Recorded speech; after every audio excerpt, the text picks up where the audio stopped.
The KEYMASTER is one of the most controversial, but also one of the most fun arcade games in the assortment. It is an absolute great moneymaker, and it also does very well at events and trade shows. We are working on some of the KEYMASTER machines right now, so let's take a look at them and see how they work on the inside and how they can be programmed. Let's see how much money you can make with them, or how you can implement them in your next brand activation or as an event entertainment solution.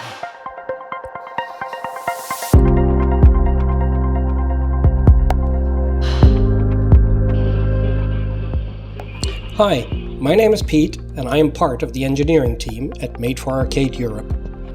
We provide customized entertainment solutions for brands and corporate entities all throughout Europe, and in today's video I invite you to join me in our workshop as we get some machines ready for our next customers.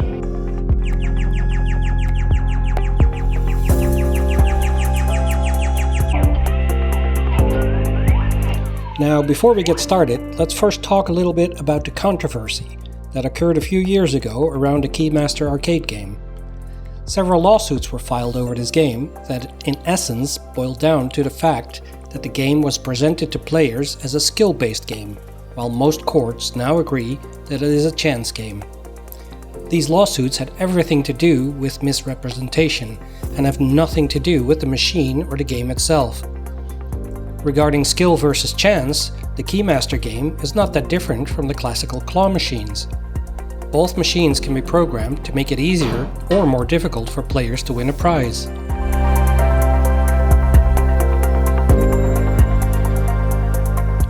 Today I will try to show you a little bit on how the machine works on the inside and how you can program it, so you can decide for yourself if this machine is skill-based or a game of chance. Regardless of the outcome, the KEYMASTER is still an awesome arcade machine to implement in your business.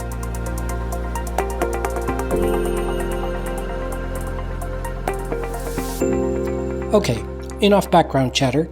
We are here today to do a job, and while we're at it, we can explain a few things to you about the KEYMASTER that might be of interest. Do keep in mind that this is by no means a full crash course on how to hack a KEYMASTER machine, and it is by no means a full explanation of all the options and possibilities that provide themselves when operating a KEYMASTER. Think of it more as a part 1 in a series, and you determine the next episode. If you have any questions or specific things you want to know about the KEYMASTER, write it in the comments, and we will try to answer your questions or address the topics in one of our next videos. For today's job, we need to prepare a few KEYMASTER machines so they can be sent out to the customer. Now, of course, as part of the preparation, we need to check the operations of the machine, but we also need to program it and calibrate the keyholes.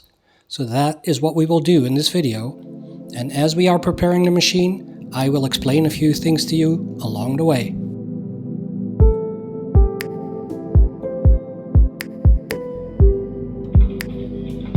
Now, as you may or may not know, the object of the KEYMASTER arcade game is to move a key from left to right and top to bottom to align it with up to 15 keyholes. When the key is aligned properly, you release the push button and the key will move forward to try and insert itself into the keyhole. If the key fits, it will pull on the keyhole and it will release the prize that is behind the keyhole. Now, in order for this game to work properly, it needs to know exactly where the keyholes are, and I will explain to you later why this is important and how you can influence the difficulty of the game, or even the difficulty level of a particular keyhole. But first, let's see how we can tell the machine exactly where all the keyholes are.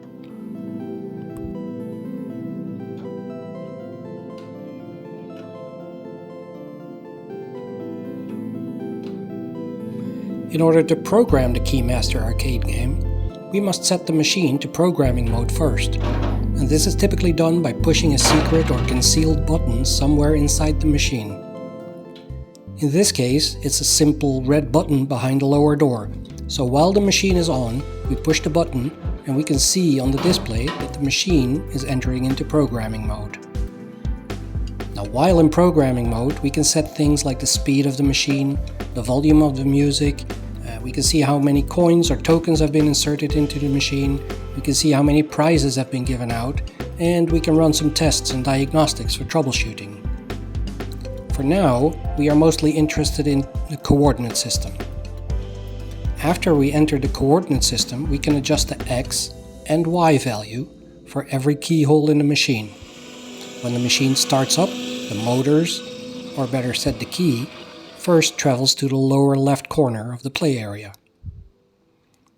This lower left corner is what we call home, and it has the coordinates of x0, y0. From this point on, we will tell the machine exactly where all the keyholes are. To do this, we simply enter into the coordinates menu and select the letter that corresponds to the keyhole that we want to adjust.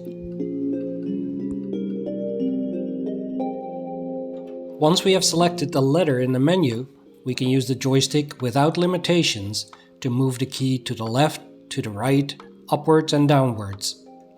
And when we think the key is in front of the keyhole, we can probe it by pushing the button on the control panel. If the key is not properly aligned, we can just continue to keep trying until we have the perfect alignment. Once the key fits in the keyhole and we are satisfied with its position in the middle of the keyhole, we can store the coordinates for this particular keyhole and move on to the next one. On a new machine, this is how we have to enter the coordinates for every keyhole and every prize.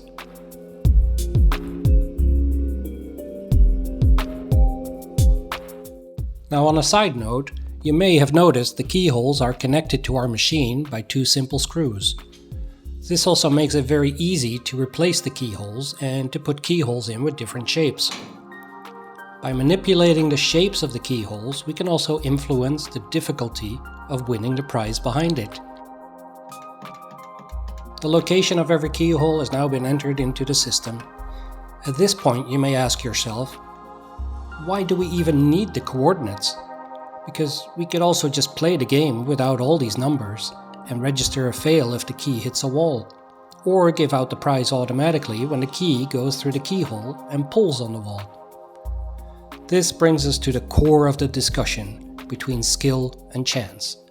You see, in order to play the game, we do not need the coordinates, but if we want to be able to adjust the difficulty of the game, we need to know exactly where the key is at any given point in time compared to the winning coordinates. When we have the keyhole coordinates in the system, and we know where the key is when the player lets go of the button, we can then decide to allow the player to get the prize, or to add an extra layer of difficulty to win that particular prize. And since every keyhole position can be programmed with its own difficulty level, you often see KEYMASTER machines with high-valued prices on the top row and lower-valued prices as we go down towards the bottom of the machine. It's usually safe to assume that the top row with expensive prices has a higher difficulty level than the lower rows with cheaper prices.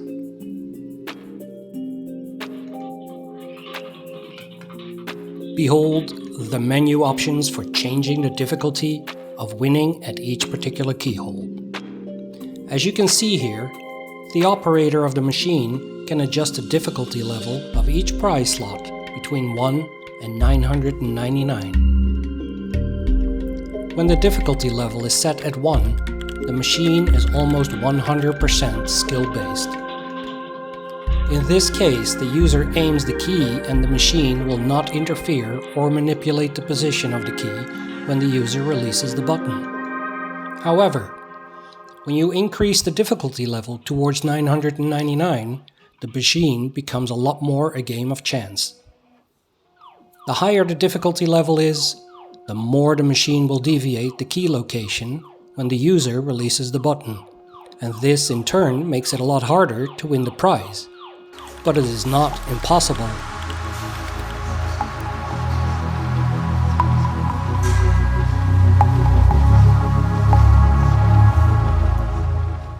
Now, does this mean that the KEYMASTER arcade game is rigged from the get-go? In all honesty, most prize dispensing arcade machines have some sort of mechanism to influence the outcome of the game. And personally, I think the keyword here is influence. Claw machines have settings to increase or decrease clamping force, wobble and wiggle, and speed to influence the outcome of the game. Coin pusher machines have adjustable trays to make it easier or harder for coins to be returned to the player instead of being diverted to the bank. And I think that everyone that enters an arcade understands that you cannot win an iPhone every time by inserting a single euro or dollar into a machine. All these games have some sort of randomness factor built in to influence the outcome of the game and to make sure that the proprietor does not go out of business within the next 48 hours.